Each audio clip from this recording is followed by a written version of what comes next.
evening. We are inside of Rosebank Mall, and we're going to tell you today about some We're sites gonna, we have seen in Johannesburg, some various cities, yeah. districts, Uh, sectors. Somebody broke it yesterday, down for us. yeah, they Yeah. did. So Yes, before we do, please yesterday we subscribe went. if you haven't subscribed. You got to do that, honey. Yesterday we went to. Was it yesterday or the day before we went to? No, not yesterday. Friday we went to Pretoria. A lot of people were mentioning, um, that we needed to go and visit Pretoria, and so we took the How train to Pretoria. It was probably about a 30-minute drive and Right. ride, yeah. And it was an opportunity for my wife to get out of the city. It was a nice ride. I enjoyed the ride. The train system is really nice, very Train is really organized, nice, really organized. very Yes, clean, safe, yeah, easy to navigate, clear instructions. That's one thing I like about being here. Everything's in English, and not to have a superiority complex that things should be in English. I'm not saying that, but it's the only language that I speak well. I speak a little bit of Spanish, so being a tourist in a country and being able to understand everything and be able to get around makes it easy to navigate. It makes you more comfortable and less anxious. So that's a big plus for Johannesburg, is that everything is in English. So that's nice. yeah. So we went to Pretoria, I'm keeping my train card too as a souvenir. and what was interesting is that so while we were on the way, we were looking for places to visit, and it didn't seem like a lot of places to visit. So we went. Someone had requested going to the Union buildings, so we went to the Union buildings and we saw the Mandela statue, the huge Mandela statue. We did a video while we were there, but and we actually went looking for. So when we first got off the train, we were walking. I guess it was in the CBD district of Pretoria, so it was downstairs, not downstairs, downtown. And for those of you who don't know, CBD stands for Central Business District. Most of us in the U.S. just say downtown. The busiest area of the downtown So region. we went there. So we were just walking downtown in Pretoria, and trying to find some place to eat for breakfast because it was about 10 o'clock when we got there in the morning, and so we were trying to find some place to eat, and there was no place that we could find downtown to eat. Of course, we're vegan, so trying to find some place was impossible downtown. So we For decided. our dietary preferences. There were a lot. There No, were as we said, because we're vegan. cute little options. So I said that. So what happened is we decided to take an Uber to a vegan cafe called Zen Cafe, and we got there, we couldn't find it, And it wasn't there. and it wasn't there. So we decided. So we asked a delivery person who had dropped off a package at the place where we thought it was, and he told us, to go down a couple blocks, and he thought that it was on the left-hand side. So we went down there, it wasn't there, but we saw another another restaurant there. It was a little breakfast spot or whatever, cafe or whatever.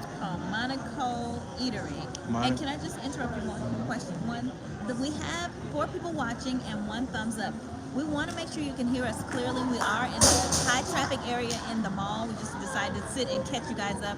And we want to make sure you can hear us and that this is a good quality video. We don't want you struggling or frustrated trying to hear us. So can somebody let us know if you hear us well, please?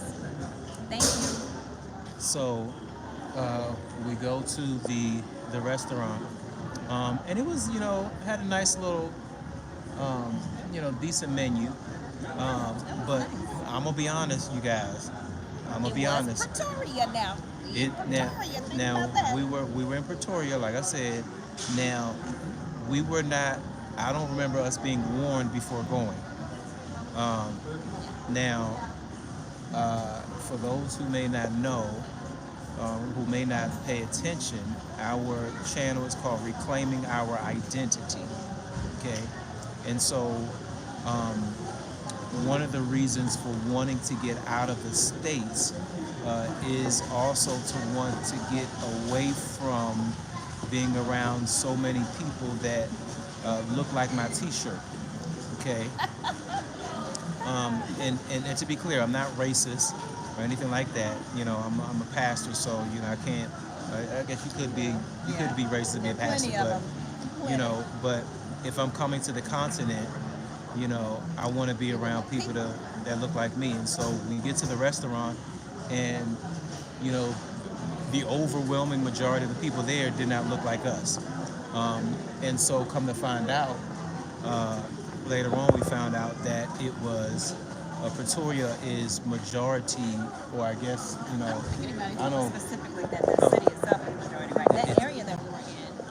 or I don't know, but there's a lot of Afrikaans there, or white suburb, whatever. And so we didn't know that, and so that was a kind of a shock, you know, because I mean, like literally everybody. I think it was 2 people that looked like us there at the restaurant that were eating, Yeah. and then everybody else that looked like us were serving, and I don't like that picture. Um, so yeah, so then after we left there. Where did we go after that? That's when we went to the Union Building. Oh yeah, then we went to the Union Building, and And the Union Garden. So you cannot go inside the building. The Union Buildings, that location is the seat of government for South Africa. It said all South Africa, right? Didn't it say the seat of government for Yeah, South I think, Africa? yeah. That's where that houses the presidential offices. Houses the presidential office. I'm trying to make sure that I can hear it there.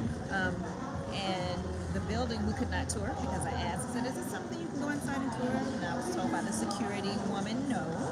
But the gardens are pretty much for the people. So, which were beautiful. We have some video. We'll post that later of the gardens in front of the building. So there was really much nothing to do except to see the gigantic Mandela monument, which was in the center of the gardens. Very, very pretty, very nice.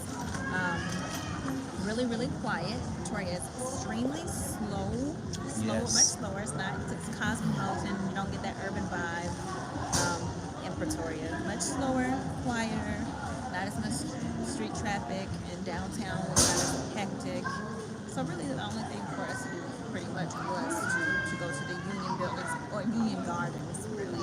and there were some other things, but they weren't really like our cup of tea. So We you had like noticed the 2 museums. I can't remember. one was the Voortrekker Museum. And the other one was the Um, National African Culture Museum. If we had walked by or been near it, we probably We would would probably have gone. gone, We just yeah. saw a sign indicating that it was. And that was when we were walking looking for breakfast. But other than that, it just didn't seem like there was a lot to do there. And so we ended up, to be honest, leaving and coming back to Johannesburg probably, it was probably about 1:30 when we left to come back. And we got there at 10, so we've been there about 3.5 hours. But to be honest, the majority of the time we spent there, we were walking, you know, because when we first got off the train. Which is cool. We like to walk over So the we city. were walking, you know, through the city, and then went to get something to eat, then went to the Union Buildings, and then basically we left after that and came back. You remember, it was difficult to get an Uber to come get us. Oh, yeah. A lot of that was just sitting Yeah. outside waiting Yeah, for an Uber. We were outside of the Union Building waiting for like 30 minutes for an Uber. Yeah. Because your first pickup said 15 minutes, and then It just didn't kept, come. yeah, it just took a while. So we would probably Pretoria, you know, would not be the spot for me because it's just a little bit too. I'm from the north, raised in DC, so I'm a city boy. I like, you know, hustle and bustle. The energy. I like the energy, and it Although doesn't we have don't to like be. live in the city. Right, no, don't have to Never let live in a city, but you know, want to be able to have more to do. And Pretoria just seemed a little bit too slow for us. Also, we noted that it's an older town. Like the Yeah. buildings have been there for a while. It's an older, not a newer, modern built city. Yeah, and so that was on Friday. Last night, We went to Risk Park in Johannesburg, and we went to a Dr. Tumi concert. Dr. Tumi is a South African artist for those who may not be viewing from South Africa or may not be South African familiar, but Dr. Tumi is a South African gospel artist, really good artist. One of my, it was at Chosen World Ministries in Risk Park. So uh, for those who don't know, I only listen to African gospel music. I mean, since probably like 2018, and all of my favorite artists are South African artists, and one of those artists is Dr. Tumi. And so when we had the opportunity to, when we came here last time, when my mother and I came here last time, I wanted to go to a concert, didn't have an opportunity to go, and so this time coming, the only artist that was available was Dr. Tumi. I wanted to see more, but we went to the Dr. Tumi concert last night, and so how do you think that the concert was? It was fun. I enjoyed it. Because my husband has listened to him for quite some time, I'm familiar with quite a few of his songs, except the more recent ones, because he's become enamored with some newer South African artists that he listens to a whole lot more. And therefore, I guess when he's listening to the new albums, I'm not around. So he must have done a lot of new music, which I was not familiar with. And you know, most times when you go to a concert of an artist, you want to sing along and recognize the songs. And I didn't recognize a lot of them, but I enjoyed them. They were all really good. And I'm a singer, so I could catch on pretty easily. And I was listening to their harmonies and their blends. His background vocalists were amazing, amazing. It was well organized. The way the church ran it, you know, was really, really nice. How we entered and just scanned the QR code. We had someone to take us. We got VIP tickets, y'all, to the concert. I don't think I've ever been to a concert VIP. So the seats were really nice. The venue was extremely nice. The concert was really, really good. It was a good concert. I enjoyed it. Yes, it was a good concert. I enjoyed it as well. They had so Dr. Tumi. Tumi, Tumi, for those who want to look him up. He's literally a doctor, and he's a physician, and he's also a singer. But he has a group called The Gifted, where he has some local artists, young talent that he has poured into. So they opened up. And then he had maybe it's like one or two other people that one other group came after them. Each individual in the group, The Gifted, did a song. Did their own song. And that was about 6 of them, right? Yeah. So a much longer opening than most concerts would have, right. Because every single one of the group members did a their solo own song. Yeah. And they were really good. And then, like my husband said, there was another individual who came out. I wondered if it was the praise team for the church. I kind of got that feel. They didn't really introduce him as a gospel artist or anything. The guy who sang the Dr. Tumi song. Before the sermon. Yeah, right. So he was. No. They said that he did something with Dr. Tumi. Oh, okay. All right. And so, but he sang a song. He sang a Dr. Tumi song. And then they had I guess a local pastor come and do like a little sermonette or whatever.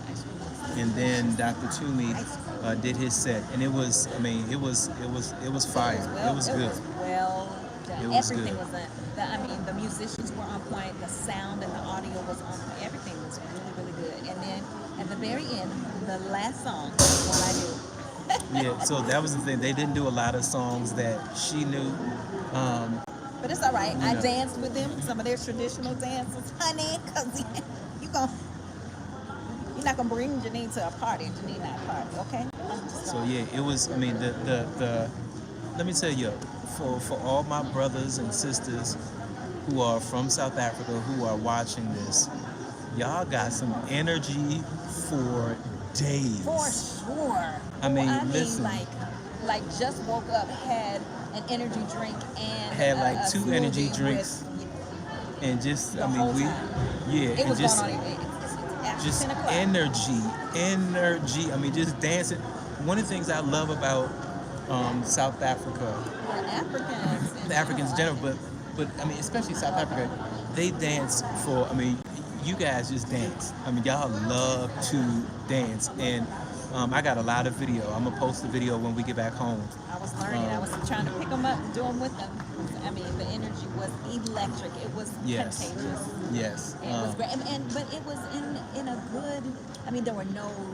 it wasn't provocative or anything like That's that. the word I'm looking for. That it was, yeah, the dancing was not very graphic or gestures. It was fun. Yeah, That's what it was. It was enjoyable. fun. Because You it was know, worship. It was still a it was worship, setting. but it was fun. I mean, it was, you know, because people, you know, Joyful, it was celebratory. joyful, celebratory. 'Cause, you know, people talk about how, you know, some people condemn, you know, dancing, you know, in worship and things like Yeah, that. yeah.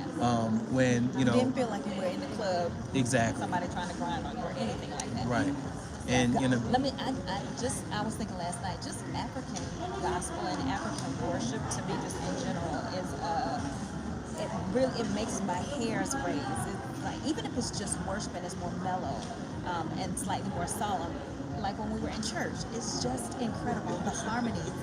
I tried Yeah. to post something, but the internet wasn't great, and I just scanned the room. He would sing something, and his background, he would cut his background off, or he wouldn't sing and let the room just sing. yeah, We harmonize like no other, okay? You gonna pick up some soprano, alto, tenor, bass, baritone, everything in there. I was like, every Yeah. African can sing, and it's beautiful. I It enjoy is. African worship. yeah. So I'm going to post some video of the Dr. Tumi concert. Hopefully, you know, it won't get you know, removed or censored because of, you know, Copyright. Maybe Because of copyright. If anybody knows how to make sure that we are respectful, we put whatever statements we need so that it doesn't get taken off. Let And us put know. that in the- yeah. Any pro YouTubers out there that know how to work around that. I also want to say the road trip to what's the name of the place, baby? Risk Park. Risk Park was really nice. I got every time we leave Joburg proper lately, since my last video where I gave my impression, I'm able to see so much more. And my thoughts on that trip were the expressway system, the infrastructure, the highway system is so well done and well organized too. And I was gonna ask the Uber driver, like, I've heard on the radio them talking about traffic because they do a commercial to promote the Caltrain. I'm like, this is true. Is this true? I've heard Caltrain. I've heard people Oh, say it sounded like you said Caltrain. no. So he's trying to check me like he's South African, y'all. So I mean, listen, The- I've the been highway- Zulu, I've been Shwana, yeah, I've been it's true. Tosa. Yeah. Some of y'all could some of y'all help me out. Am I Tosa? But the ride, having a 30-minute car ride outside of Johannesburg proper gave me an opportunity to see, and I was telling my husband, it reminded me of driving through Texas, like going through Houston or Dallas or Austin, because South Africa, of course, is ginormous, it's huge, that things can spread out. And so the buildings and the retail spaces and the warehouse spaces and the industry, there are several buildings on campuses, and you just big and wide, but we still have not encountered a dirt road. No matter how far away we go, everything is still running smoothly on well manicured, organized roads, stop signs and street lights and things of that nature. So, and I got to see lots of green space and beautiful trees and all of those things. So driving out and driving around was nice on that particular route, because we haven't had any reason to go out that way for anything else, and so we were able to see more. And you know what? And let me mention something in this video that we actually have not mentioned, but it's something that has been discussed. You know, it's discussed a lot when it comes to Joburg, and that is crime. That is crime, and we have not. In our time here, we have not experienced anything. anything You mean remotely, personally, somebody right? trying That's to what mug I mean, us or right? something? No, nothing remotely, you know, Praise in the Lord, amen. right. Hallelujah. So, I pray about that every day. um, you know, we have not experienced, we've not been in it. I mean, I have not felt, you know, uncomfortable in any situation. We went in some of the, you know, people talk about how the CBD is, you know, dangerous and all this other stuff. The Central Business District downtown. Um, and so we went down there. We went down to Mabonang, which is also downtown, near the CBD district as well. Uh, and those areas to me look like it's like a regular urban area, a dense urban area. Definitely And like so, a New York borough, like a New York borough, especially Mobile. yeah, like Mabonang. And so um, it's like if you go to any place in America where I mean you just have to be cautious wherever you go, you know. And so I don't want, you know, I don't necessarily, you know, downplay crime, but growing up in, you know, DC, and we were, listen, Southeast DC, you know, was I mean, DC at that time when I was growing up was considered the murder capital of the world, of the world. And so I'm not, you know, you just have to be street smart. You know, I mean, you're not going around flashing money and all that other stuff, whatever. You know, you just be vigilant, you know, and I think you'll be okay. But I say all that to say, you know, you're going to find crime. Like one of the Uber drivers said that, you know, you're going to you're more likely to find that kind of stuff in more dense areas where you have a lot of people, Yeah, which is this densely populated, which is basically what you'll find in the U.S. Yeah, You know, anywhere. where it's a lot of people, a lack of, where there's a lot of poverty, Yeah, you know, that's what he said that. then that's where you're going to find crime because it's, I mean, crimes of need. What is it called? Crimes of necessity. Crimes of necessity. Or crimes as a result of people being on drugs. Yeah. And, you know, altered mental status or alcohol because that's what they're using to numb the pain from the poverty. Now, I will say I felt uncomfortable twice. When we were in Mabonang in one particular area, and I was like, okay, we're about to turn around. Do you remember me asking that? I was like, you ready to turn around? Because I felt like if we had gone farther, I would have become more nervous because I'm looking at my surroundings and realizing, okay, we're going into what looked a little bit more remote, but still. And this was during the day. impoverished. This is during the day. Yeah. And so that's when you being cautious and aware of the changes. You cross a railroad track and things can be vastly different. Yeah. You cross a street or a couple of blocks. So I started to feel a little uncomfortable, but he was prepared to turn around several feet before we got to that point. And then when we were driving through, do you remember how like there were a lot of homeless encampments and just people just kind of hanging out and looking very impoverished, looked like people had been drinking. Do you remember? There were a lot of homeless encampments in one particular part we were driving through. And I was like, I hope you're gonna keep driving in and not drop us off here. So we have to walk. And not to say that I look down on those people at all. We have homeless ministry. We minister to homeless individuals because they are people who are displaced. They are houseless people. And we get that. We could be one check away. So it's not that I'm afraid of them or what have you. But you don't know what could happen, what people will do. And when you're out of the continent, and you can't just call somebody real quick or know the 911 number or what have you. It makes me a whole lot have a hyper sense of awareness about where I am, regardless of the fact that I know I need to look like I know what I'm doing. Don't pull my phone out. Don't pull my camera out. Don't pull my money out. I do realize that I have to be street smart, but certain areas, like we know, are going to be more prone to people wanting to possibly take your things because they need it. And I just want to make sure we didn't get dropped off on one of those. So there have been 2 times when I was a little uncomfortable, less than my level of comfort. So we didn't stay there long. I mean, which makes sense. My wife, you know, her upbringing was a little different than mine, so you know it makes sense. I understand. But also another thing is here, the people are. Everybody's well aware. In other words, I mean, the Uber driver's not just going to drop you off in a spot that's not in the right spot. You know what I'm saying? um, the people that you are. Tebza, hello, my friend. Good afternoon. Um, but people will tell you, watch your phone. Be careful. Whatever. I mean, just people. Careful with I your mean, bag. Careful with I your mean, bag. security. I mean, whoever. People will just tell you. And so it's everybody is aware. That you just have to be mindful. Of your surroundings. And so, um, Well, yeah. I and mean, there's a reason for that because yeah. of the crime. So I mean, we have to be balanced. I mean, That's yeah. the reason why I was telling the guy said, "Watch your phone nicely."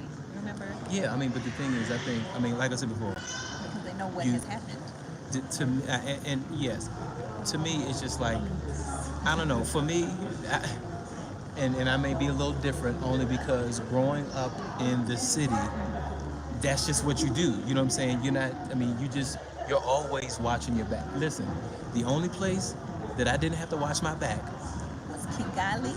Rwanda. That's the only place I didn't have to watch my back. Everywhere else, you gotta. Every once in a while, you gotta look over your shoulder. Yep. Move You it know, over. Can you come on, walk by? when I'm in the States, the same thing. Yeah. You just gotta watch yourself. But Yeah.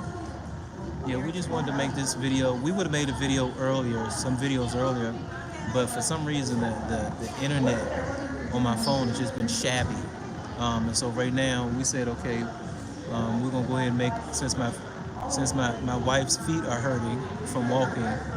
We said let's go ahead and make a video while we sit here and let her feet feel better. They feel better now. Thank you, honey. So yeah, we want to make this video. Hey family, Hey, family, how are you? Look happy, and we love you in South Africa. Oh, thank you. Thank you so much, Siso. Sibu Siso. Yes, thank you so much, Sibu Siso. Thank you so much. Yes, let me tell you how happy a brother is here in South Africa. Did we talk about our little bit of education that we got on our Uber ride? We didn't We really haven't. We can do that. We can do that in another video. Do South Africans price hike when they realize you're foreigners? Where's the Dr. Tumi? So, listen. So the first question is, I don't know if they price hike, but listen, we have been blessed. The Lord has blessed us, in that we have visited. So I've been to not seven different African countries, but I've been to Africa 7 times, 7 or 8 times. And my wife, has it been like 5 times, I think? Yes, it would be too. And so, right. And so, what happened? So we've had a million experiences dealing with, price hike and stuff like that. So I mean, I am very, very good at negotiating. Okay, where the natives will say, I mean, they think I'm local because I negotiate like that, so we don't get taken advantage. However, that's on not that. to say that they may not price hike us.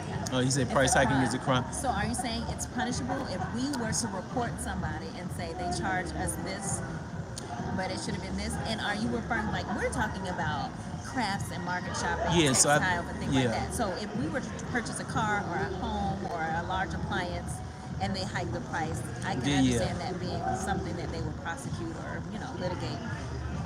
Which is great. That's good to know. Yeah. Because we heard about that happening in Rwanda when they would price hike Americans for rentals and things of that nature. Mhm. But also, I was going to say, It's not happening here. Mhm. okay. I was also going to say that we don't. To be honest, the first price that we are given, we don't know if it's a price hike because there hasn't been anybody else around. I have tried to listen to them giving a price to Oh, a and local. they say we have price tag on everything. So Not everything. It depends so on we where. haven't. So Very few things we purchased had a price tag on it. Just right, to be most honest. of the stuff we get like in craft markets and stuff like that, but we like We're like not in the mall shoppers we're not and mall retail shoppers, because we're you know, bargain shoppers. because we're bargain shoppers, and also because I don't want to buy nothing from the mall, because I mean it doesn't help the local. it doesn't help the economy or local small economy. Man who Right. has his own business. And so, and I also don't want nothing I can get in the States. I mean, everything. Listen, wait till y'all see these shoes I got. All right, these things are often. At least shout them out now. What's the Um, brand? It's called uh, something Trek. No, it's Logical Trek. He's in Rosebank Sunday Market. Man, I got these shoes, handmade crochet shoes. These things are off the chain, man. Let me tell you. But anyway, so I like to purchase things that are specific specific to that particular area, not something I can buy in a mall anywhere that looks like anything. I want, when I wear something or I purchase something, I want you to know that, okay, this thing came from South Africa. It came from somewhere in Africa. So back to the pricing situation. So that's why so many of the things that we've gotten have been from places where we ask how much does this cost, and we'll either say, okay, that's fair, or we'll negotiate from there. And so I was saying, I don't know if their price hike, because we asked for the price first. We haven't heard in comparison to any other groups of people what prices they're quoting. But if we don't feel it's fair, we'll just negotiate. And we never pay more than what we feel is fair. Yeah, and plus some stuff you kind of, paid a little bit more just to help them out. Yeah, and plus because I do pay a little bit more. Sometimes it just depends. Sometimes I'll say, I won't necessarily pay a little bit more. I may pay a little bit more than I want to, only because I'll say, listen, this is my brother. You know what I'm saying? I just got a bill, from the African market just now. And he wanted more than I wanted to pay. Initially, I walked off. I wasn't going to get it. Then he said, hey, I get down to your price that you want, but then I typically end up giving him a little bit more because my wife and I were talking about this yesterday. One thing I don't like to be taken advantage of. So if you give me a Muzungu price, and you don't want to come down from that, then Muzungu, for those who don't know, is a European. Okay, and so so I tell folk all the time, listen, don't give me no Muzungu price. Okay, don't give me no Muzungu price. And so if we can negotiate down, and because I want to support the local economy, and I know my brothers and sisters are out here trying to make a dollar, then oftentimes I will, I come down. We'll come down. We'll have a meeting in the minds, and I may give them a little bit more, just because, you want to help your brothers and sisters out. But yeah, we just want to make this long, quick video, 32 minutes, just because we hadn't done one in a while. We may end up doing another one later on when we get back to the room, because the internet will be better, and we'll give you guys some feedback on what was it you said? What we learned on our Uber ride. Oh yeah, what we learned on our Uber ride. So would you consider staying here? We'll talk about that in our. So C-Ray Caesar must not have seen some of the previous videos. No, he may have. May have, because I thought you said already. I'm trying to get him to go back and look at some of the other videos and like them and subscribe if you haven't. He may have. He may just want to know where we are now. You know what I'm saying? Okay. But we're going to answer that question in our video in 2 days. When we get ready to leave, we leave here on Tuesday. We won't have time on Tuesday. Oh yeah, so we'll probably do it tomorrow evening. We'll give our feedback on our overall feedback on the final verdict on South Africa. You'll be surprised. You'll be surprised. You will be surprised. So thank you so much for watching, everyone. If you have not done so, so we've been following you guys since in Rwanda. Love the family. We appreciate you so much. C-Ray Caesar. Appreciate you, and we'll see you guys in the next video.